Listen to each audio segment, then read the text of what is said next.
అన్నం తిన్నావా? బిర్యానీ చెయ్యలేదు అన్నయ్య. ఇంత త్వరగా ఎలా చేయడం? త్వరగా పూనుకుంటాడు, త్వరగా అంతా చేసేడు. బిర్యానీ భలే త్వరగా చేసేసావు. కఠినమైన మరకలు కూడా వదులుతాయి త్వరగా. సర్ఫ్ ఎక్సెల్ క్విక్ వాష్ ముండి మరకలు వేగంగా తొలగిపోతాయి. Welcome to our smart classroom. Today we'll explore molecular structures. Let's look at these models to understand the concepts better. We clean our hands every single day, but beneath the suds, there is a microscopic chemical battle happening in your tap water.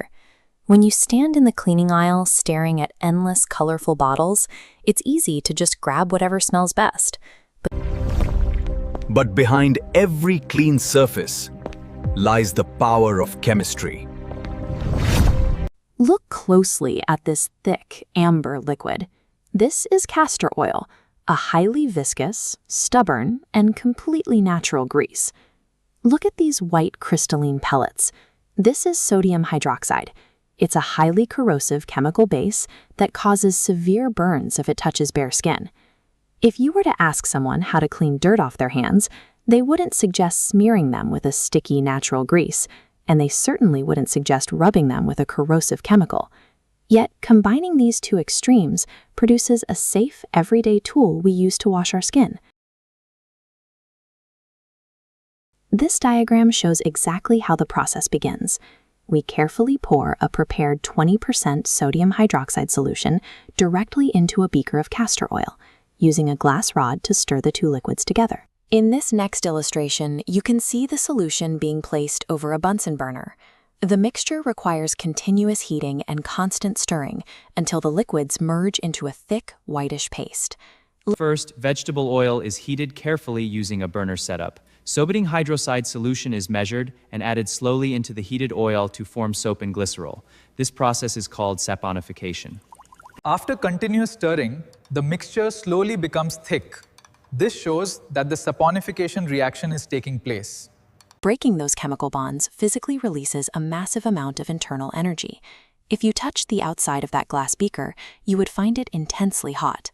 Chemists classify this phenomenon as an exothermic reaction, physical proof that a violent chemical change is actively taking place inside the beaker. The prepared soap solution is poured carefully into molds and allowed to cool for solidification.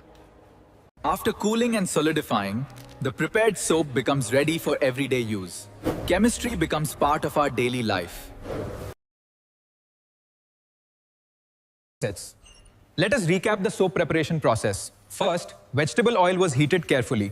Sodium hydroxide solution was added slowly. The chemical reaction involved in soap preparation is called saponification. In this reaction, fats or oils react with sodium hydroxide, also known as NOH, to form soap and glycerol. Finally, the prepared soap solution was poured into molds and allowed to cool. This experiment helped us understand how chemistry is used in our everyday life through soap formation. Here, the split occurs. The molecule snaps, breaking the long fatty acid chains free from their three-pronged anchor. These liberated chains are sodium oleate, the chemical salt created when the fatty acids meet the sodium. The detached core left behind is glycerol, the natural byproduct. While the soap has successfully been born at the molecular level, our reaction is not finished. The soap is currently trapped in a useless, cloudy liquid suspension alongside that watery glycerol. To rescue the solid soap from the byproduct, we follow the procedure shown in this diagram. We add exactly 5 to 10 grams of common table salt, sodium chloride, directly into the heated mixture, stirring continuously. This triggers an invisible chain reaction in the physics of the liquid. The massive influx of new sodium ions from the salt aggressively crowds the space, drastically decreasing the soap's ability to remain dissolved. The soap molecules are suddenly forced to clump together. They precipitate out of the liquid entirely, merging into a rising solid mass. Chemists call this isolation technique salting out. Cool and solidify for a day, the final step is to verify its new chemical nature using litmus paper. When dipped into a solution of our new product, the red litmus paper wicks up a deep blue color, while the blue strip remains unchanged. This blue shift happens because soap is the salt of a strong base and a weak acid. Since the sodium hydroxide used earlier is far more chemically aggressive than the oil's weak fatty acids, the final product retains a basic pH. At the commercial level, manufacturers remove this raw soap cake and add specific fillers. These extra ingredients harden the final product so it can easily be cut into recognizable shapes and sizes. The familiar bar of soap in your home is the physical endpoint of this reaction, the moment a corrosive base and a stubborn oil finally stabilize into a single cleansing salt. It is crucial to understand how these frameworks integrate before moving on to the practical examples shown on slide 4.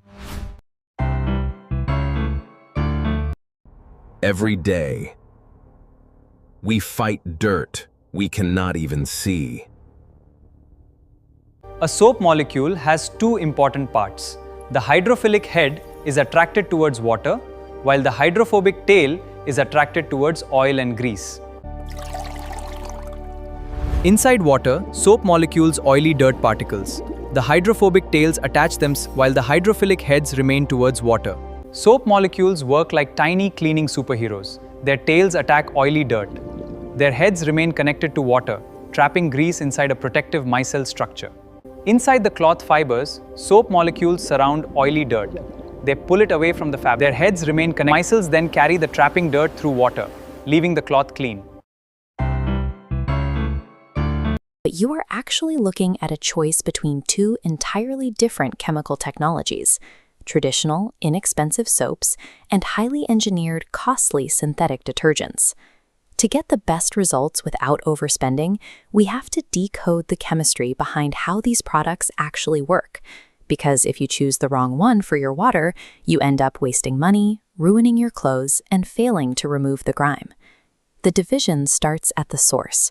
Traditional soap relies on natural ingredients, primarily animal fats or vegetable oils. Detergents, on the other hand, are synthetic products, manufactured industrially from petroleum fractions. This translates directly to your wallet. Because soaps use widely available natural precursors, they are cheap to produce, while refining petroleum into detergents carries a significantly higher price tag. Those raw materials also determine what happens after the water goes down the drain. Natural soaps easily break down, making them highly biodegradable. Many synthetic detergents resist this breakdown, sticking around in the environment. So right away, you face a trade-off between an eco-friendly footprint and a highly engineered synthetic cleaning formula. To understand why a synthetic formula is sometimes necessary, we need to look past the bottle and inspect the individual molecules. The building blocks of our universe are not static, they dance in a symphony of energy. Observe the elegant ballet of these microscopic wonders. This diagram illustrates the structural differences. Looking at the lower section, we see a soak molecule. It consists of a long hydrophobic tail designed to trap dirt, capped by a carboxylate group. Moving up to the detergent molecule, it looks remarkably similar. It has that same dirt-trapping tail, but the head is completely different. It uses a sulfonate group instead. While both molecules use their tails to grab onto oils and grease, those distinct heads interact with the surrounding tap water in very different ways. The text at the top of the graphic highlights the key advantage. Unlike soaps, the sulfonate group in detergents prevents them from forming insoluble salts when they hit calcium or magnesium.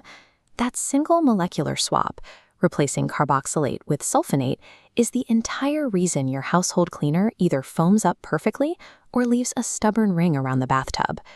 Those calcium and magnesium ions are exactly what make hard water hard. Look at this model to see what happens when traditional soap enters that environment. As the calcium and magnesium spheres collide with the soap's carboxylate head, they bind together into a heavy, useless cluster. Those sinking clusters are what you know as soap scum. Instead of lathering up to clean your surfaces, the soap turns into a gray precipitate that you then have to scrub away. But when we switch to a detergent molecule, the sulfonate head physically repels those heavy metals. The minerals bounce off, allowing the detergent to generate thick, buoyant lather even in hard or acidic water. Because they aren't fighting the minerals in the water, synthetic detergents also dissolve much faster than traditional bars of soap. This makes detergents highly reliable. You get the exact same cleaning power whether your municipal water is perfectly soft or loaded with heavy minerals. Buying cheap natural soap to use in a hard water house ends up costing you more in the long run, between the wasted product that gets chemically neutralized and the extra cleaning required to remove the leftover scum. This chemical conflict becomes even more obvious when you start doing laundry, especially with delicate materials like woolen garments. Traditional soaps perform poorly here. The soap molecules struggle to rinse cleanly out of the dense woolen fibers, trapping damaging residues deep in the weave of the fabric. Detergents are engineered to avoid this. They rinse away cleanly, lifting the dirt out of the woolen garments without degrading the delicate material itself. But that highly engineered cleaning power carries a secondary cost once the wash cycle finishes.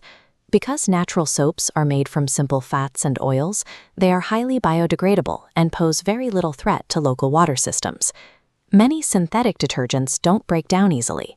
Pumping those complex petroleum-based compounds into the drain creates a long-term ecological burden.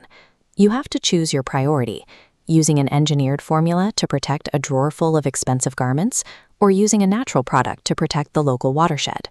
Let's map exactly how you should apply this chemistry to your own home. Look at this flowchart to match your specific variables. If you live in an area with soft water and want to minimize your environmental footprint, your ideal choice is clear. You should rely almost entirely on natural soaps for washing your hands, your body, and basic kitchen utensils. However, if you are fighting hard or acidic water and washing complex fabrics, you need a different strategy. The higher price of synthetic detergent acts as an insurance premium, guaranteeing your clothes won't degrade and keeping your washing machine free of mineral buildup. There is no single superior cleaning product. The optimal choice depends strictly on your local water chemistry and what you're trying to clean. This comparison table breaks down the final verdict. Looking at the bottom row, the financial difference is straightforward. Soaps are cheap and detergents are expensive. But as we look higher up, we see exactly what you pay for. A cheap, naturally derived product that struggles in hard water versus a costly, synthetic product engineered to work perfectly everywhere. Stop trying to make natural soap clean your wool sweaters in hard tap water, and stop wasting expensive synthetics on basic hand washing. Real household efficiency doesn't come from finding a single miracle product. It comes from understanding the chemistry and matching the right molecular tool to the mess.